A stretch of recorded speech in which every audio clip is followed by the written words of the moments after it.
Target with आलोक में आपका स्वागत है बच्चों। मैं अखिलेश आपके बीच में साइंस एंड टेक्नोलॉजी की क्लास को लेके उपस्थित हुआ हूं।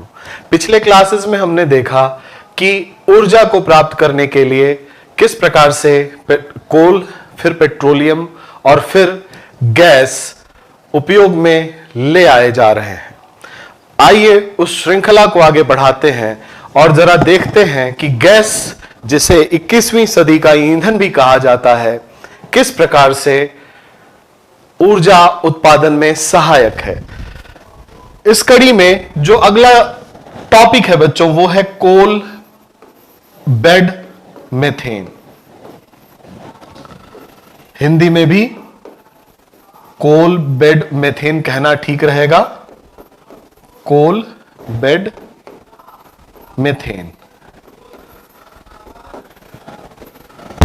कोल बेड मीथेन को समझने के लिए कुछ बात आपको जाननी जरूरी होती है। आपको पता है कोल बनता है पुराने जीवित जो भी पौधे रहे हों, पेड़ रहे हों या वन रहे हों अथवा जंतु रहे हों, उनके जमीन में बरीड होने के बाद फॉसिलाइजेशन की प्रक्रिया शुरू होती है। और इस फॉसिलाइजेशन की प्रक्रिया में जब फॉसिल बन रहा होता है तो गैस रिलीज होती है और वो गैस मीथेन होती है। चूंकि उसके ऊपर सेडिमेंट्स खूब सारे डिपॉजिट हो जाते हैं, तो होता क्या है कि वहां से वो गैस बाहर नहीं निकल पाती और उस सेडिमेंट्स में, उस कोल बेड में मीथेन ट्रैप हो जाती है। अब क्या होता है, इसे एक चित्र के माध्यम से समझने का प्रयास करेंगे।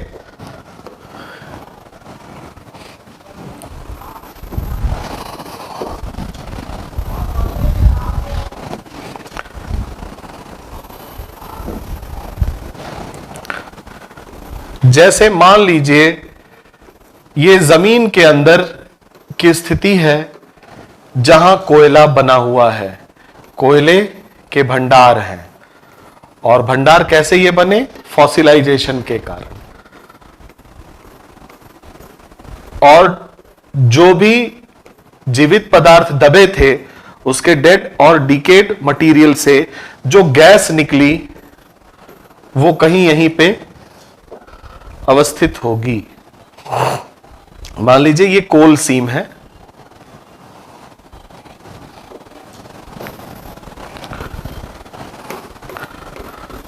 कोल सीम कह लीजिए, कोल सीम, या फिर कोयला भंडार।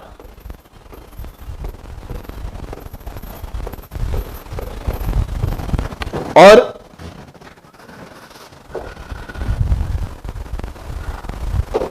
इस जोन में मीथेन गैस भरी हुई है।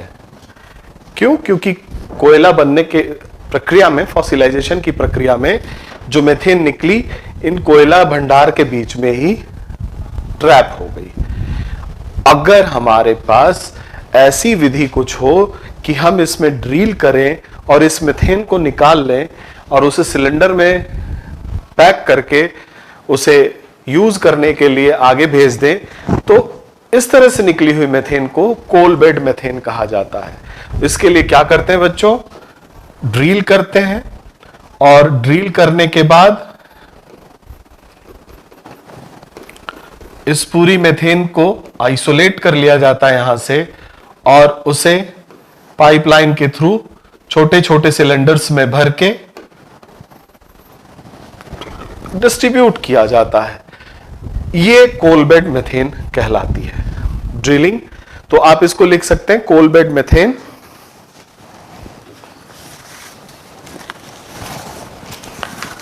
यह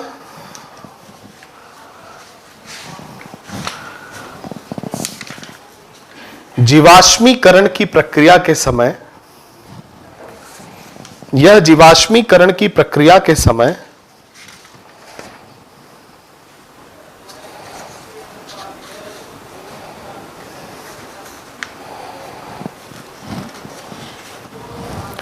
पौधे के या वृक्ष या वन, जो भी लिखना चाहे, पौधे के अत्यधिक दबाव में दबे हुए पौधे के अत्यधिक दबाव में दबे हुए भाग से बना हुआ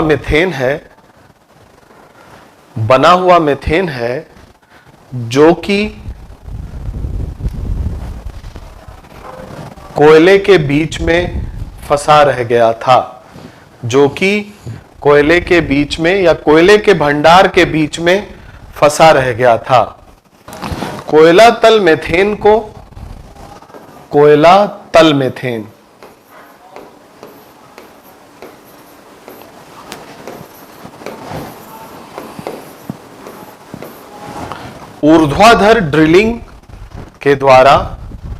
ऊर्ध्वाधर ड्रिलिंग ही लिखिएगा, ड्रिलिंग के द्वारा निकाला जाता है, ऊर्ध्वाधर ड्रिलिंग के द्वारा निकाला जाता है।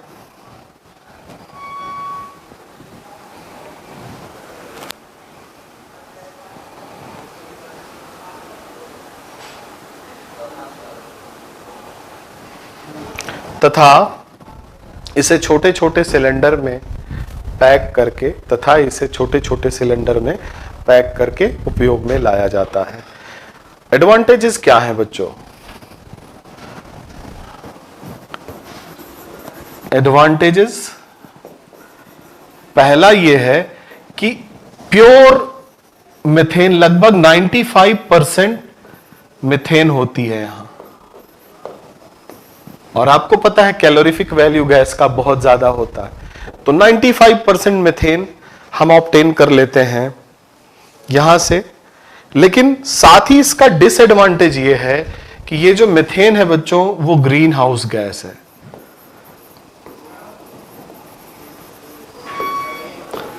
और आपको पता है ड्रिलिंग के समय कुछ ना कुछ मीथेन निकल के वायुमंडल में मिलती है, जो कि ग्रीन हाउस इफेक्ट कॉज करती है। इसलिए कोल बेड मीथेन वैसे तो अपेक्षाकृत ग्रीन एनर्जी सोर्स कहा जाता है, अपेक्षाकृत याद रखिएगा, टोटल ग्रीन एनर्जी नहीं है, लेकिन इसके डिसएडवांटेज ये है कि ये खुद में ही ग्रीन हाउस गैस है, जिससे ग्रीन हाउस एग्रेवेट होगा। लेकिन जितना कोल बेड मीथेन है उसको तो हम आइसोलेट करेंगे ही और उसे उपयोग में लाएंगे ही। अभी तक जो कुछ भी ईंधन के सोर्स आप देख रहे हैं वो सारे एग्जॉस्टेबल हैं, कुछ समय के पश्चात खत्म होने वाले हैं। अगला जो टॉपिक है बच्चों एनर्जी सोर्स का, वो है shell gas. Next topic shell gas.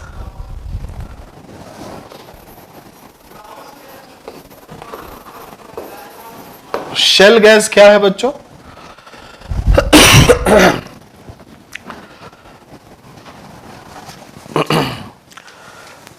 जहां कहीं भी जियोसिंक्लाइन हुआ होगा, थोड़ा सा शेल गैस बनने के पीछे का कारण स्पष्ट करना चाहूंगा।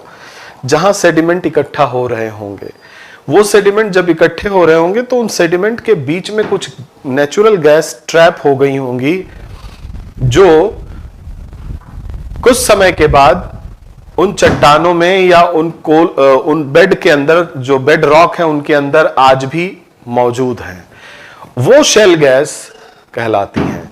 यानी आप लिख सकते हैं कि नेचुरल गैस, प्राकृतिक गैस जो अवसादी चट्टानों में कैद कर ली गई, अवसादी चट्टान,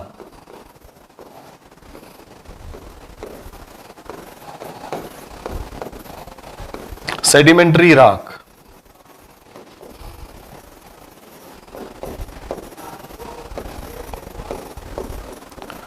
अवसादी चट्टानों में कैद कर ली गई, आज उन्हें चट्टानों को तोड़कर वापस प्राप्त करते हैं, आज उन्हें चट्टानों को तोड़ वापस प्राप्त करते हैं। इसे शेल गैस कहते हैं। शेल गैस वापस प्राप्त करते हैं, शेल गैस कहते हैं। किस विधि द्वारा वापस प्राप्त करते हैं, ये बहुत इंपॉर्टेंट है। शेल गैस लिख लीजिए, शेल गैस को हाइड्रोलिक फ्रैक्चर तकनीकी के द्वारा प्राप्त किया जाता है।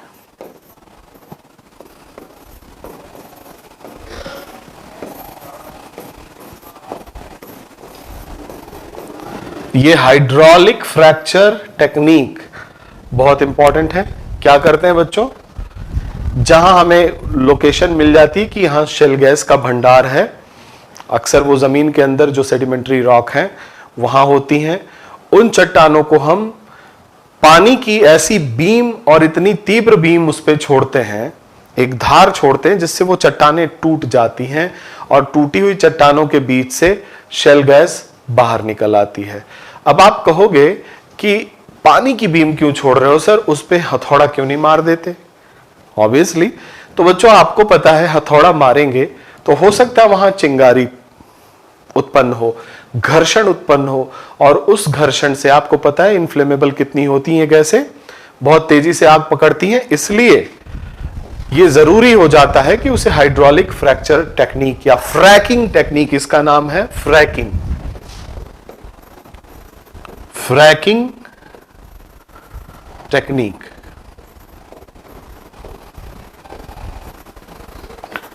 फ्रैकिंग टेक्निक या हाइड्रोलिक फ्रैक्चर टेक्निक, दोनों बातें एक ही है बच्चों। फ्रैकिंग टेक्निक से तोड़ा जाता है। तो अभी आपको यह समझ में आ गया कि मैकेनिकल वेदरिंग इसकी नहीं की जा सकती, हथौड़े से नहीं तोड़ा जा सकता, इस तरह के पावर नहीं यूज किए जा सकते जिसमें घर्षण हो, चिंगारी निकले और ये जल उठे, तो कोई फायदा नहीं, सारी की सारी गैस ऑब्टेन होने से पहले जल जाएगी।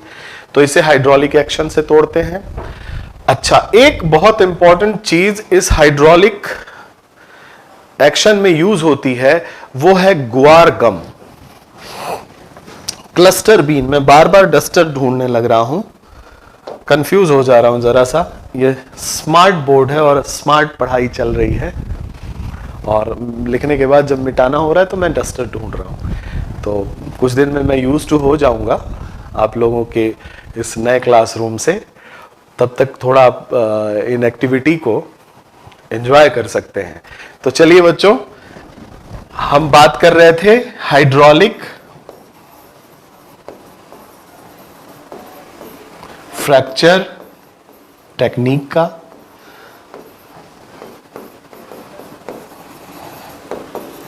हाइड्रोलिक फ्रैक्चर टेक्निक में यूज करते हैं, हम उपयोग करते हैं गुआर गम का। गुआर गम, गुआर गम कहां से ऑब्टेन होता है बच्चों? गुआर बीन से ऑब्टेन होता है, क्लस्टर बीन। सेम की तरह एक लेग्यूमिनस प्लांट है, गुआर, also called as cluster bean, cluster beans क्या है बच्चों? एक लेग्यूमिनस प्लांट है, लेग्यूमिनस प्लांट, दलहनी पौधा, दलहन है ये, लेग्यूम है, दाल है। लेग्यूमिनस प्लांट जिसको क्लस्टर बीन भी कहा जाता है, उससे ये गुआर गम निकलता है बच्चों, और इसका काम है थिकनिंग एजेंट के रूप में प्रयोग में लाना। अक्सर हम लोग डेयरी प्रोडक्ट्स में या फिर केक बनाते समय अथवा बेकरी इंडस्ट्री में या फिर जो ग्रेवी को गाढ़ा करते हैं उसको करने के लिए हम गुआर गम का उपयोग करते हैं। ठीक है बच्चों, जिससे थिकनिंग आ जाए, ग्रेवी थोड़ी थिक दिखाई पड़े, खाने में अच्छा लगे।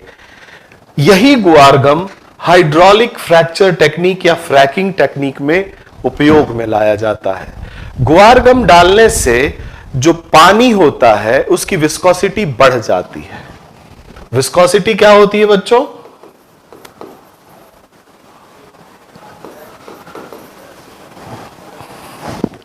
विस्कोसिटी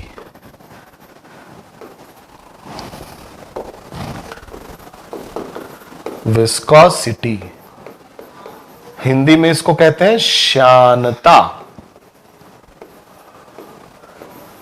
श्यानता का मतलब होता है रेसिस्टेंट टू फ्लो। किसी भी द्रव की श्यानता अगर अधिक है तो उसके दो तल बहुत मुश्किल से एक दूसरे के ऊपर फ्लो कर पाएंगे। जैसे अगर पानी का ग्लास आप गिराएं तो फटाक से गिर जाएगा, लेकिन घी से भरा हुआ ग्लास अगर गिराने का प्रयास करें तो वो देर में गिरेगा। क्यों? क्योंकि जो घी के लेयर हैं एक दूसरे को आगे बढ़ने से रोकते हैं, रेसिस्टेंट डेवलप होते हैं। तो कहा जाता है घी की श्यानता अधिक है, उसका घी की श्यानता अथवा घी का विस्कोसिटी अधिक है।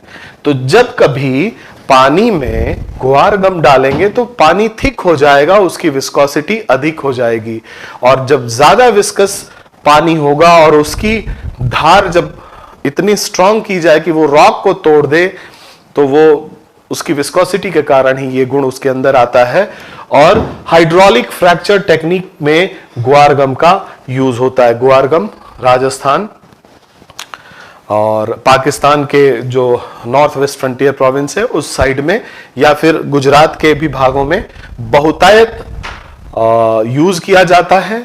लोग खाते हैं इसे सब्जी के रूप में, साथ ही साथ पशुओं को भी खिलाते हैं। और इसका एक उपयोग दिखा है हाइड्रोलिक फ्रैक्चर टेक्निक में।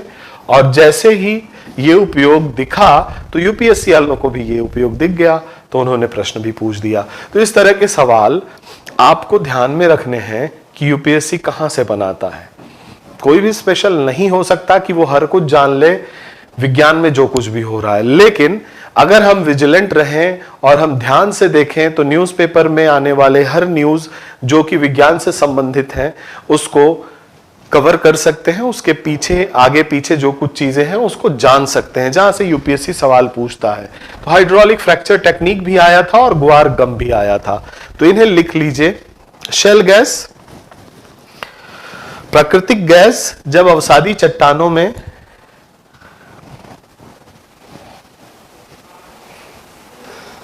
कैद हो जाती हैं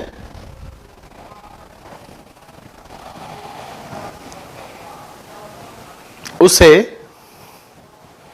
हाइड्रोलिक फ्रैक्चरिंग तकनीक द्वारा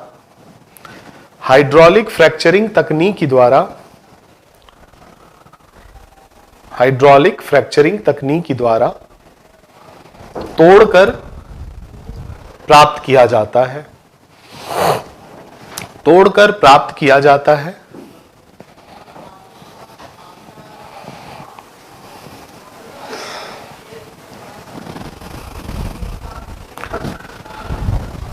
हाइड्रोलिक फ्रैक्चर तकनीकी को फ्रैकिंग तकनीक भी कहते हैं। फ्रैकिंग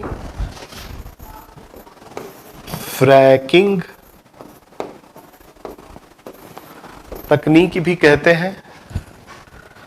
हाइड्रोलिक फ्रैक्चर टेक्निक को फ्रैकिंग तकनीक भी कहते हैं। फ्रैकिंग टेक्निक भी कहते हैं। फ्रैकिंग तकनीक में गुआर गम का उपयोग होता है। गुआर गम का उपयोग होता है। फ्रैकिंग तकनीक में गुआर गम का उपयोग होता है। गुआर गम, गुआर बीन्स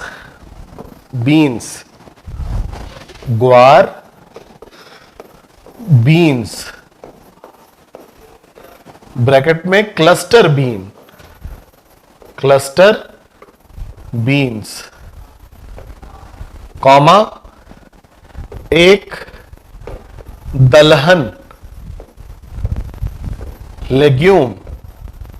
लेग्यूमिनस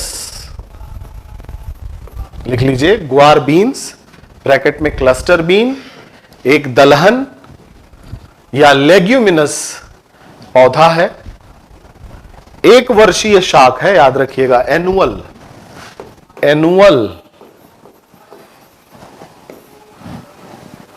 एनुअल प्लांट, एक वर्षीय शाख। पौधा है जिसकी फलियों को पीसकर थिकनिंग एजेंट के रूप में, यही लिखिएगा शब्द थिकनिंग एजेंट, फलियों को पीसकर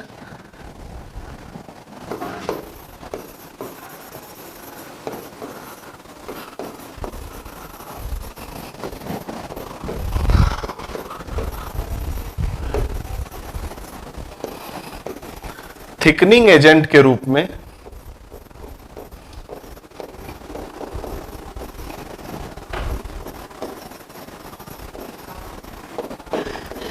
थिकनिंग एजेंट के रूप में विभिन्न डेयरी उत्पादों,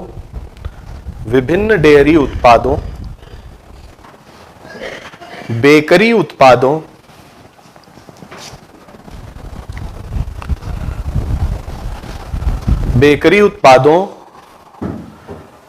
में प्रयोग में लाया जाता है।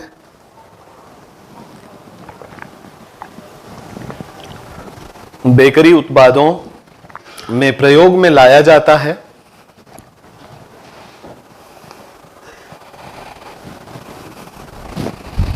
अगली लाइन से लिखिए, इस ग्वार गम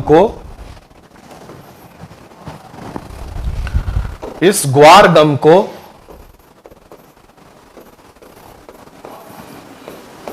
पानी के साथ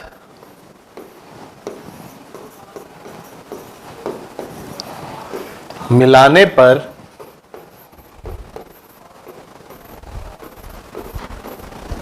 पानी की श्यानता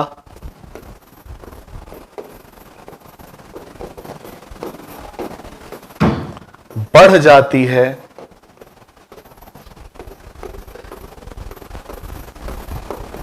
जिससे पानी की धार की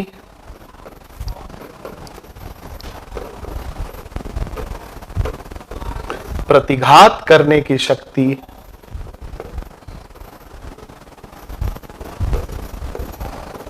बढ़ती है।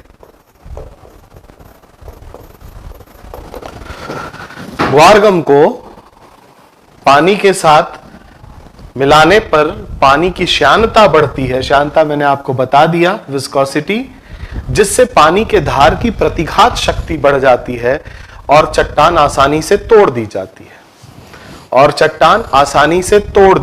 है। साथ ही साथ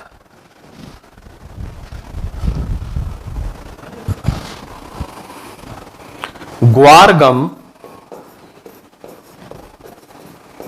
पानी की ऊपरी सतह पे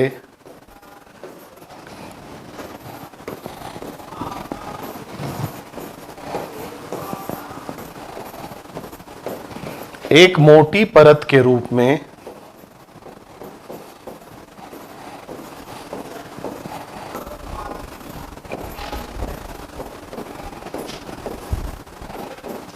इकट्ठा हो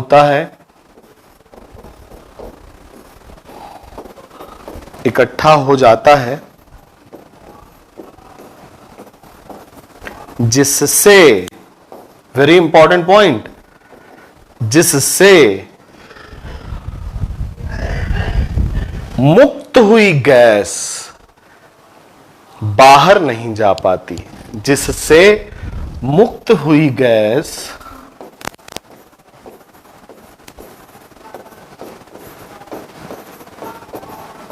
बाहर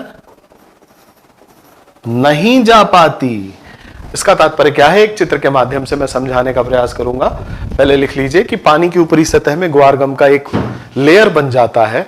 चूंकि हाइड्रोलिक फ्रैक्चरिंग नीचे हो रही है, नीचे धार गई और चट्टान टूटी और गैस रिलीज हुई, तो गैस जो रिलीज होगी पानी की इसी बॉडी में होगी, ऊपर से वो निकल नहीं जाएगी बुलबुले के रूप में, क्योंकि ऊपर ग्वारगम की एक मोटी परत है जिसके कारण वो गैस रिलीज नहीं होने देगा और आप नीचे से उस गैस को कलेक्ट कर सकते हैं सिलेंडर्स में, पाइपलाइन में, या जिस प्रकार से उसे ले जाना चाहें।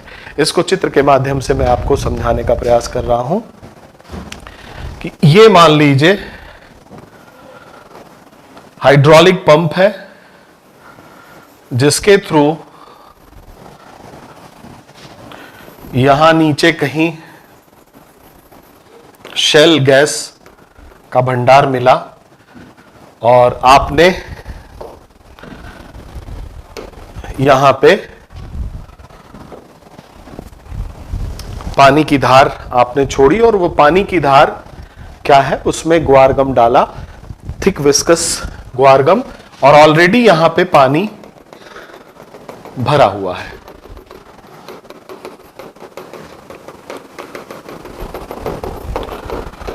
होगा क्या, ये जो ऊपर का लेयर होगा वो ग्वारगम की थिकनेस के कारण पैक्ड होगा बच्चों, इसको एक एंटिटी मान लो। और जब ये चट्टान टूटेगी और यहां से गैस निकलेंगी तो वो गैस इसी वाटर बॉडी में टैप हो जाएंगी, बाहर निकलने का कोई रास्ता उनको नहीं मिलेगा। तो ग्वारगम का यूज ये है, चाहे कोई भी थिकनिंग एजेंट हो उसका यूज ये है, चूंकि ये इंपॉर्टेंट है, यूज होता है, इसलिए इसको हम पढ़ते हैं। और आप यहां से गैस बाहर निकाल सकते हैं। तो ये गैस जो होगी नेचुरल गैस, प्योर मेथेन आप इसको कह लें, 85% मेथेन होता है, मैं फिर से दोहरा दे रहा हूं। ये आप यहां से आइसोलेट कर सकते हैं, इसे शेल गैस कहते हैं, शेल गैस। और शेल गैस ने बहुत बड़ा कमाल किया है यूनाइटेड स्टेट्स ऑफ अमेरिका के इकॉनमी में। शेल गैस ने बहुत बड़ा कमाल किया है पूरे विश्व के जो तेल निर्यातक देश हैं वहां पे उनकी इकॉनमी को नुकसान पहुंचाने में शेल गैस ने बहुत बड़ा रोल प्ले किया है इंटरनेशनल मार्केट में तेल के दाम को घटाने में। अभी कुछ साल पहले की बात है बच्चों, ज्यादा नहीं, 1.5-2 साल पहले इंटरनेशनल मार्केट में क्रूड ऑयल के प्राइसेस बहुत कम हो गए थे, लगभग 55 to 59 डॉलर पर बैरल।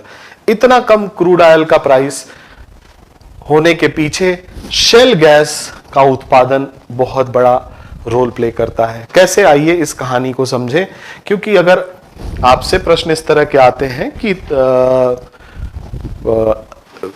पिछले दशक में तेल के दाम बहुत तेजी से घटे थे, उसके कारणों को स्पष्ट करें, तो one of the major reason was shale gas. मैं सारे रीजन बता देता हूं, फिर मैं डस्टर ढूंढ रहा था, चलिए आइए। शेल गैस ने कैसे ओपेक कंट्री की इकॉनमी को नुकसान पहुंचाया या कैसे तेल की कीमतों को घटाया। एक बात जान लीजिए, जो ओपेक कंट्री हैं, ऑयल प्रोड्यूसिंग कंट्री है, उनका अपना एक संगठन है जिसे ओपेक कहते हैं। वहां पे विश्व की मांग के हिसाब से उनकी सप्लाई, उनकी जो उत्पादन था वो बढ़ता रहा। विश्व की मांग बढ़ती थी तो उसके हिसाब से उत्पादन बढ़ता रहा, उत्पादन वो बढ़ाते गए। चूंकि ऑयल एंड नेचुरल गैस आप ज्यादा स्टोर करके नहीं रख सकते, उत्पादन को जब आपने एक लेवल पे बढ़ा दिया तो आप उससे घटा नहीं सकते। हुआ क्या बच्चों, अगर हम पिछले 20 सालों की एनालिसिस करें तो 2001 में America, United state of America का 1% एनर्जी डिमांड, देखना जरा बहुत ध्यान से, 1% एनर्जी डिमांड शेल गैस से आता था सन 2001 में। 1% एनर्जी डिमांड शेल गैस से आता था और ये 2010 में 20% हो गया। Just imagine, shell gas.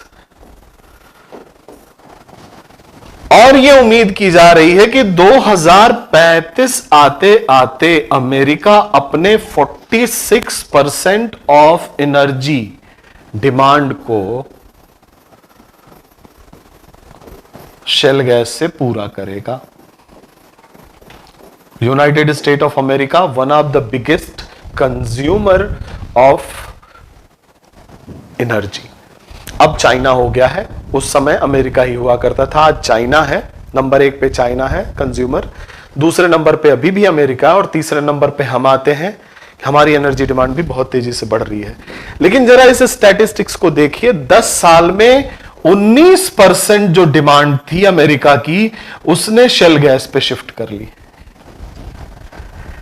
और यहीं से कमर टूटनी शुरू हुई थी बच्चों, क्योंकि एक सबसे बड़ा उपभोक्ता जो अपनी 19% की डिमांड किसी दूसरे माध्यम पे शिफ्ट कर ले, फॉसिल फ्यूल को छोड़ दे और अपने यहां ये डेवलप करके वहां शेल गैस का भंडार खूब जबरदस्त है अगर कर ले, तो हालत ये हो जाएगी कि लगभग 19% जो डिमांड थी वो घटेगी, सप्लाई तो घटी नहीं। सप्लाई जब घटती नहीं और डिमांड घट जाती है तो दाम कम होता है।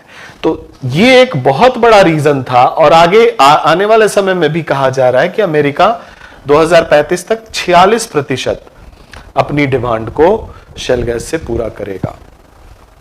तो ये तो बात हो गई जो शेल गैस के कारण, इसके प्रोडक्शन के कारण ओपेक कंट्री को अपने तेल के दाम घटाने पड़े थे, क्योंकि उसकी डिमांड कम हो गई थी और सप्लाई रुकी नहीं थी। और भी बहुत सारे कारण थे, जिसमें आप डॉलर का मजबूत होना लिख सकते हैं, डॉलर का एप्रिसिएशन, आप ईरान का न्यूक्लियर सैंक्शन,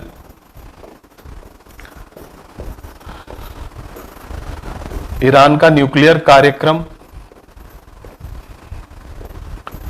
इत्यादि, ये भी कारण थे पिछले मतलब अभी 2-3 साल पहले, 2 साल पहले तेल के दाम में घटने के। तो ये इस तरह के कभी कभी हमें मिल जाते हैं प्रश्न उत्तर लिखने में मेंस में, या फिर हमें ये प्रश्न इस तरह के डेटा को उपयोग में ला सकते हैं हम निबंध में, जो इससे संबंधित निबंध हो।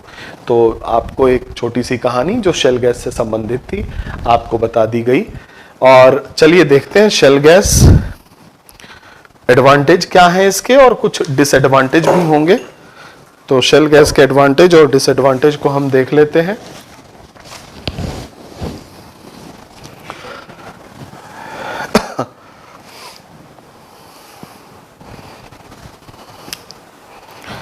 एडवांटेज तो आपको समझ में आ ही रहा होगा, it is one of the alternative source of energy. Disadvantages क्या है? Disadvantages of shell gas.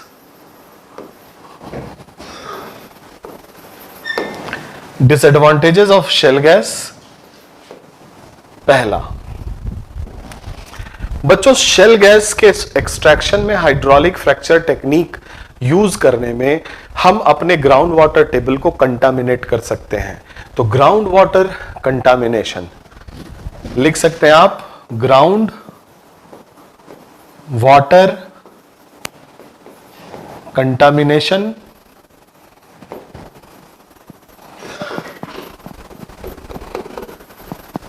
यानी कि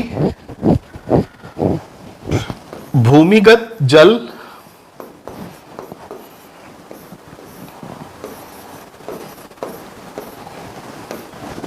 प्रदूषण,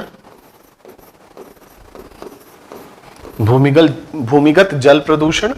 क्यों? क्योंकि हाइड्रोलिक फ्रैकिंग टेक्निक, लिख लीजिए यहां, फ्रैकिंग टेक्निक के कारण।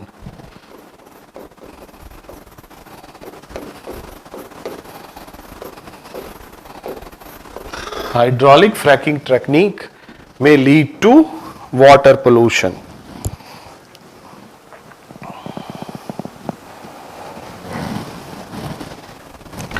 दूसरा लिख सकते हैं, may increase seismic activity. seismic activity, seismic activity यानी भूकंप भी संभव है। भूकंप क्यों? क्योंकि जब आप पानी की बीम, इतनी मोटी बीम छोड़ते हैं और इतनी ताकत से छोड़ते हैं, वो नीचे जाके चट्टान को स्प्लिट करता है।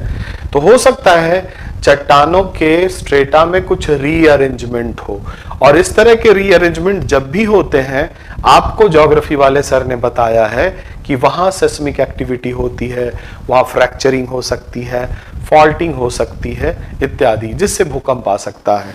तो सेस्मिक एक्टिविटी हो सकती है। तीसरी बात, green house gas emission. Green house gas emission, green house gas emission, क्योंकि आप अल्टीमेटली शेल गैस से जो नेचुरल गैस है वही निकालोगे, वहां से लीकेज हो सकता है, और वो ग्रीन हाउस गैस इमिशन के कारण फर्दर ग्लोबल क्लाइमेट चेंज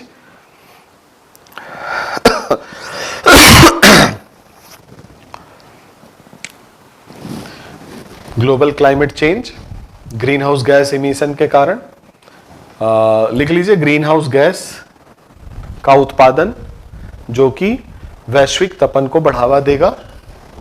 अगला पॉइंट लिख सकते हैं इसमें आप कि photochemical smog, photochemical smog,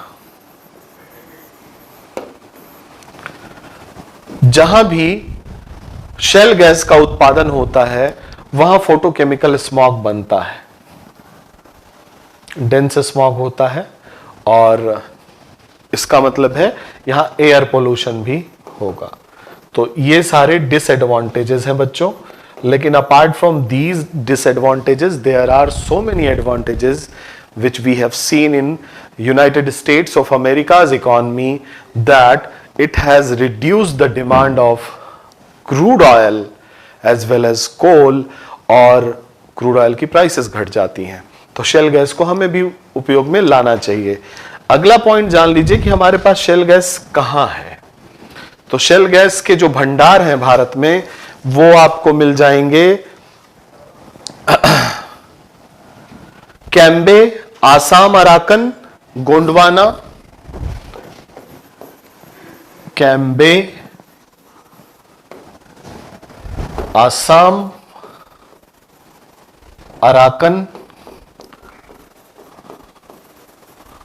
Assam, Arakan, Arakan Yoma series, Gondwana,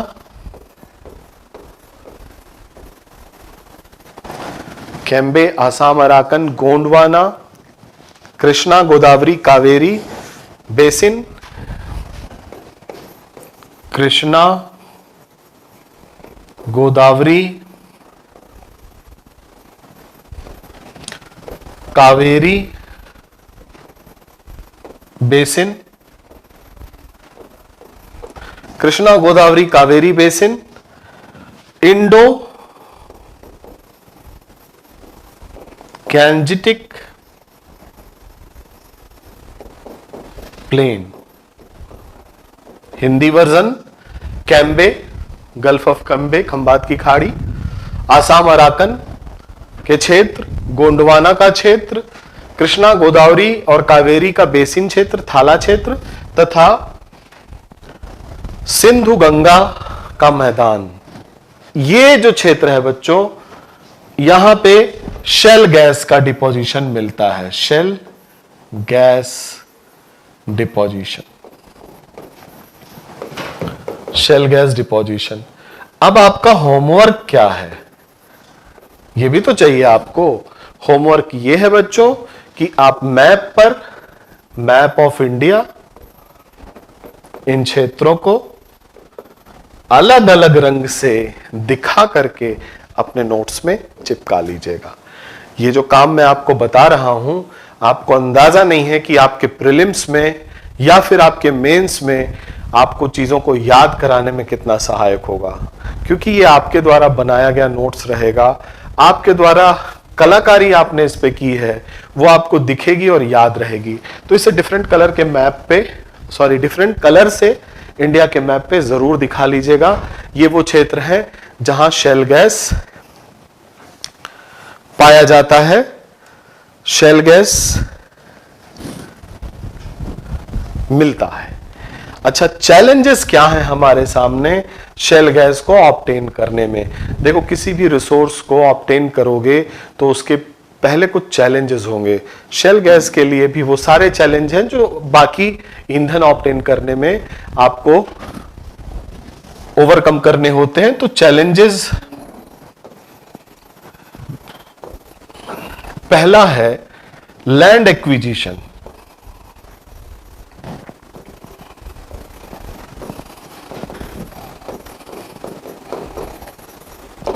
अच्छा, ये जो चैलेंजेस है बच्चों, याद रखना, ये सारे एक्सप्लोरेशन में आपको लिख सकते हैं इसको, क्योंकि अल्टीमेटली लैंड तो चाहिए ही चाहिए। जहां डिपॉजिट हमें मिला वहां पे एक्सकेवेशन करने के लिए, डिगिंग करने के लिए, माइनिंग करने के लिए, तो लैंड एक्विजिशन, भूमि अधिग्रहण,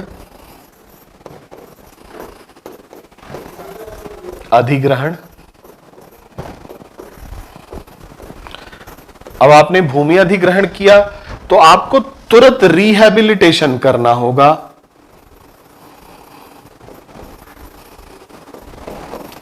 रिहैबिलिटेशन, पुनर्वास, आपको इस तरह से सोचना भी चाहिए। कहीं भूमि आप अधिग्रहित करोगे तो वहां के लोगों को पुनर्वासित करोगे, तो पुनर्वास आप करोगे। पुनर्वास करोगे तो आपको क्रेडिट चाहिए होगा। क्रेडिट का मतलब है रुपया, पैसा, क्रेडिट चाहिए होगा। अगर इसके एनवायरमेंटल एस्पेक्ट को देखो, अच्छा इसके पॉलिटिकल एस्पेक्ट भी हो सकते हैं। एनवायरमेंटल एस्पेक्ट को देखो तो लैंड एक्विजिशन करके आप कुछ ना कुछ यहां इंडस्ट्री करोगे। इंडस्ट्री का मतलब फैक्ट्री ही नहीं होता कोई, आप यहां पे कुछ ना कुछ उद्यम करेंगे जिसके एनवायरमेंटल इंपैक्ट होंगे।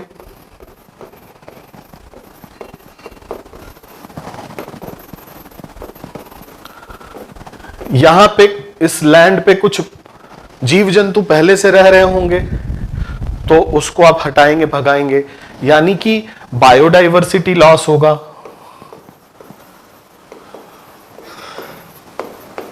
कि नहीं? बायोडाइवर्सिटी लॉस यानी कि हैबिटेट लॉस,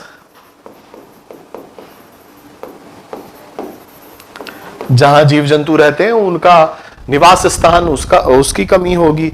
अच्छा, अब इन चीजों को जोड़ के लिखो, जोड़ करके रखना सीखो, क्योंकि जब कभी भी आपको ये आए प्रश्न कि renewable, non renewable energy resources के चैलेंजेस क्या हैं, तो आप यहां से उन्हें गिना सको।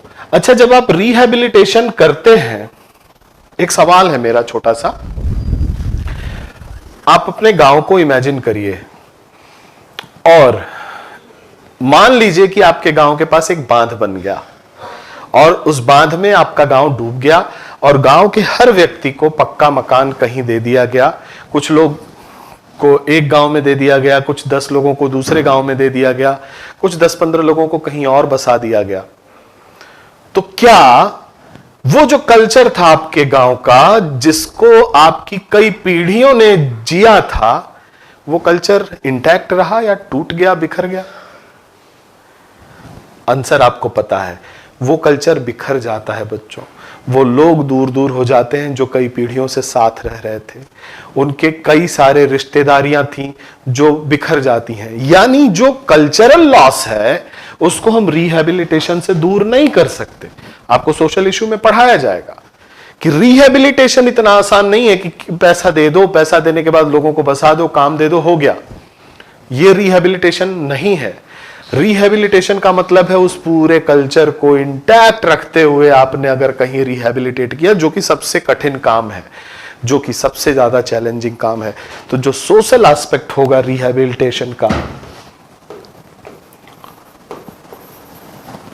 उसको भी आप चैलेंज के रूप में देखेंगे। जो कल्चरल एस्पेक्ट होगा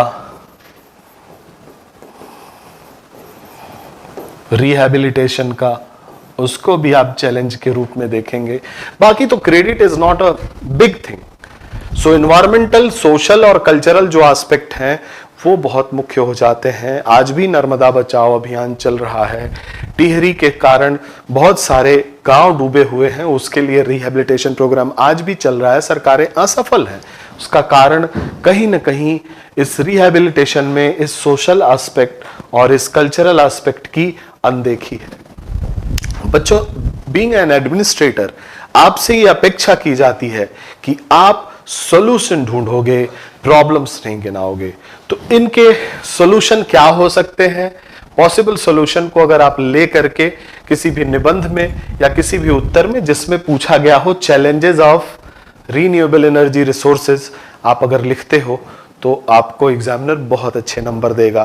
तो इन सारी चीजों पे चर्चा हम लोग आगे भी करते रहेंगे और इसे हम यहीं पे समाप्त करते हैं। तो हम लोग शेल गैस देख रहे थे। शेल गैस के बाद जो अगला टॉपिक है बच्चों, वो है gas hydrates. Gas hydrates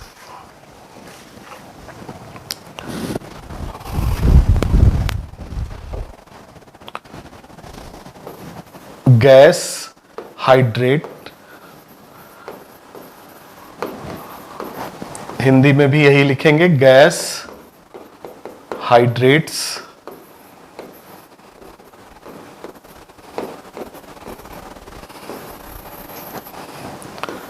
gas hydrates ये क्या होते हैं? शेल गैस आपने देखा, सेडिमेंट्री रॉक में नेचुरल गैस अटक गई, वो शेल गैस बना ली। कोल बेड मेथेन में देखा कि कोल के सीम के अंदर, कोल के भंडार के अंदर जो फॉसिलाइजेशन के बाद मेथेन बची, वो कोल बेड मेथेन हो गई। अब जरा चलते हैं हम लोग पोलर रीजन में। पोलर रीजन और वहां चल के देखते हैं कि क्या चीजें हैं। पोलर रीजन में जब आप जाते हैं वहां टेम्परेचर बहुत कम है, वहां पानी जम जाता है बर्फ के रूप में। अब क्या हुआ कि नेचुरल गैस जो आइस क्रिस्टल में ट्रैप है, आइस क्रिस्टल्स,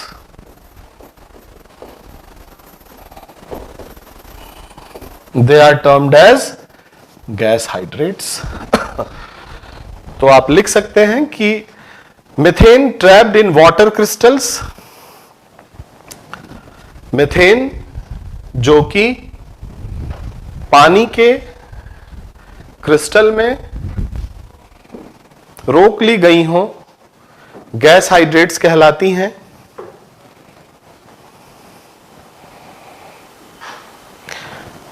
ये ज्यादातर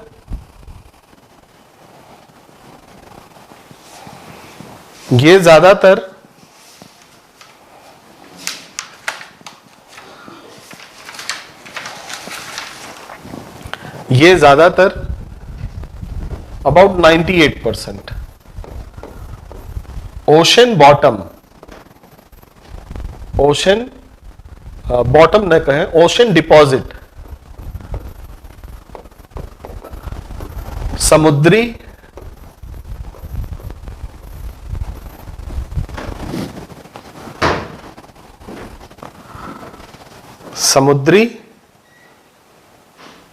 अवसादों में, समुद्री अवसाद पेलेजिक डिपॉजिट कहते हैं, अवसादों में पाए जाते हैं।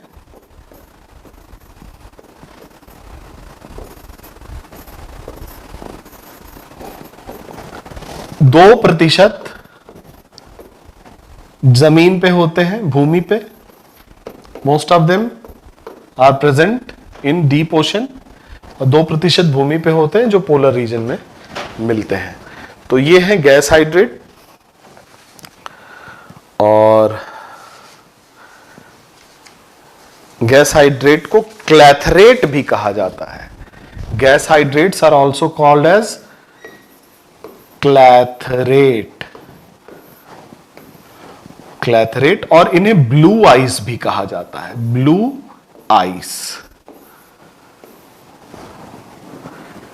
Blue eyes. अब नीला बर्फ कहना अच्छा नहीं लगेगा, ब्लू आइस भी इसे कहा जाता है, गैस हाइड्रेट्स, क्लैथरेट्स को। तो बच्चों ये हो गए गैस हाइड्रेट्स और क्लैथरेट्स जो कि मीथेन को पकड़े रहते हैं और यहां से मीथेन निकाली जाती है। और जहां जहां आप हाई सी देख रहे हैं, डीप सी में हमें ये गैस हाइड्रेट्स मिलते हैं सेडिमेंट्स के रूप में। तो ये तो हुई बात आपकी नॉन रिन्यूएबल एनर्जी सोर्स की। नॉन रिन्यूएबल एनर्जी सोर्स एक तो खत्म होने वाला है, खत्म हो जाएगा आने वाले 100 सालों में। अगर कहें तो हमारे कोयले, पेट्रोलियम और गैस के भंडार खत्म हो सकते हैं। इसके बाद क्या? इसके बाद क्या हम अंधेरे में रहेंगे? नहीं। इसके बाद हम रीन्यूएबल एनर्जी सोर्स, जो नवीकरणीय ऊर्जा स्रोत हैं, उस पे आधारित पावर प्लांट्स बनाने का, उस पे आधारित यंत्र बनाने का, उस पे आधारित स्टोरेज डिवाइस बनाने का प्रक्रम जारी रखे हुए हैं। तो आने वाली जो क्लासेस होंगी बच्चों, उसमें रीन्यूएबल एनर्जी रिसोर्सेस के बारे में चर्चा की जाएगी। एक चार्ट मैं देना चाहता था शेल गैस के भंडार का, जो मैं दे नहीं पाया। आप उसमें भारत की स्थिति को देख लें। भारत की स्थिति बहुत अच्छी नहीं है। भारत 11वें स्थान पे है शेल गैस डिपॉजिट्स के रूप में। और दो चीजें छूट गई हैं। कैलोरीफिक वैल्यू का चार्ट देना बाकी था एक कंपैरिजन के लिए। तो पहले देख लीजिए कि कैलोरीफिक वैल्यू, कैलोरीफिक वैल्यू, ऊष्मीयमान, ऊष्मीयमान में क्या है ऊष्मीयमान बच्चों की? पर ग्राम, 1 ग्राम ईंधन से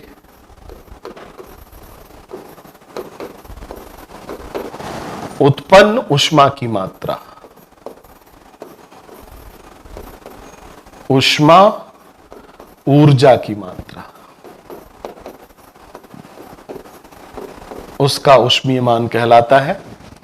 और कोयले का ये लगभग 30 किलो जूल पर ग्राम होता है। कोल 30 किलो जूल पर ग्राम। कोल के बाद अगला है petrol 48, LPG 50, petrol 48, LPG 50 kilo joule per gram. चौथा है सीएनजी। सीएनजी ये लगभग 55 है किलो जूल पर ग्राम। और पांचवा है हाइड्रोजन। हाइड्रोजन, हाइड्रोजन गैस जबरदस्त फ्यूल है बच्चों, जबरदस्त ईंधन है। जो हमारा जीएसएलवी है वो क्रायोजेनिक टेक्नोलॉजी में हाइड्रोजन फ्यूल से ही चलता है, जिसमें लिक्विड हाइड्रोजन यूज होता है। हाइड्रोजन का ऊष्मीयमान सबसे ज्यादा है, वो है लगभग 150 kilo joule per gram. So this is the highest calorific value of any fuel. So आप देख रहे हैं कोल से ज्यादा पेट्रोल का, उससे ज्यादा एलपीजी का, गैस सीएनजी का, और सबसे ज्यादा हाइड्रोजन का। तो ये ऊष्मीयमान का ध्यान आप रखेंगे और इस डाटा को आप उपयोग में ला सकते हैं नॉन रिन्यूएबल एनर्जी सोर्सेज में। जब आप बताएं कि 21वीं सदी कोल की थी, 20वीं पेट्रोलियम की, और अगली सदी गैस की है, 21st सेंचुरी, तो ये डेटा आप वहां पे पुट करके अपनी बात को सब्सटेंशिएट कर सकते हैं। चलिए बच्चों आगे एक और वो छूटा था, वो है शेल गैस के जो हमारे भंडार हैं। शेल गैस सबसे बड़ा नंबर 1 पे जो डिपॉजिटर है, जिसके पास सबसे ज्यादा शेल गैस है, वो है चाइना। लगभग 11,015 trillion cubic feet. 11,015 trillion cubic feet China के पास है। दूसरे नंबर पे कंट्री आती है अर्जेंटीना।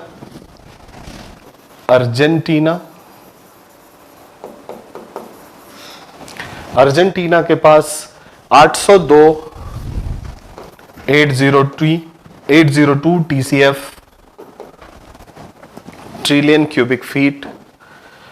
उसके बाद है अल्जीरिया।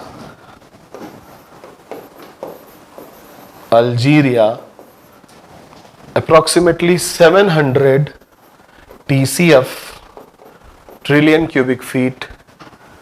उसके बाद है 4th नंबर पे यूएसए, और यूएसए के पास जो डिपॉजिट है वो 620 TCF।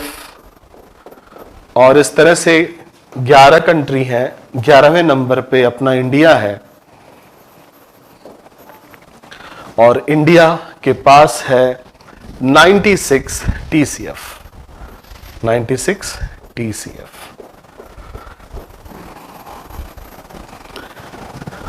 थोड़ा सा मन में हुआ होगा कि इतना कम डिपॉजिट है, इंडिया को ही ऐसा होना था। लेकिन बच्चों याद रखो, ये रिसोर्स इसी तरह से डिस्ट्रीब्यूट है। हमें तकनीकी का उपयोग करके कुछ और रिसोर्सफुल बनाना होगा। आपको पहली कक्षा याद है जब मैंने पॉलिसी के बारे में बात की थी? हमारी जो ऊर्जा नीति है वो क्या है? हमारी ऊर्जा नीति में जो लॉन्ग टर्म प्रोसेस है वो थोरियम बेस्ड न्यूक्लियर एनर्जी का है। इसका मतलब कि हम जो लॉन्ग टर्म में एनर्जी यूज करेंगे वो थोरियम से यूज करेंगे, न्यूक्लियर एनर्जी यूज करेंगे, apart from these solar energy and all. तो हमारा जो ऊर्जा का कार्यक्रम है वो इन चीजों को देख करके बना है। आप यहाँ पे जब देखते हैं कि 96 ट्रिलियन क्यूबिक फीट ही हमारे पास शेल गैस है, तो हम अपना long term goal shell gas पे क्यों आधारित करें? इसीलिए अब आपको थोड़ी थोड़ी बातें समझ में आ रही होंगी कि हमारी ऊर्जा पॉलिसी बनाने के पीछे जो कारक हैं वो क्या है। बाकी आप अगर कोल डिपॉजिट में भी देखेंगी तो भारत काफी पीछे रहता है, गैस डिपॉजिट में भी भारत पीछे है, उसमें भारत की गलती नहीं है। लेकिन जब हम मोनजाइट सैंड की बात करते हैं, थोरियम डिपॉजिट की बात करते हैं, तो भारत काफी आगे है। तो हमारा लॉन्ग टर्म एनर्जी पॉलिसी उसी पे आधारित है बच्चों। तो ये रही बात आज नॉन रिन्यूएबल एनर्जी रिसोर्सेज की। कल से हम लोग रीन्यूएबल एनर्जी रिसोर्सेज की चर्चा करेंगे। तब तक के लिए धन्यवाद। पढ़ते रहिए, परिश्रम करते रहिए। Thank you so much.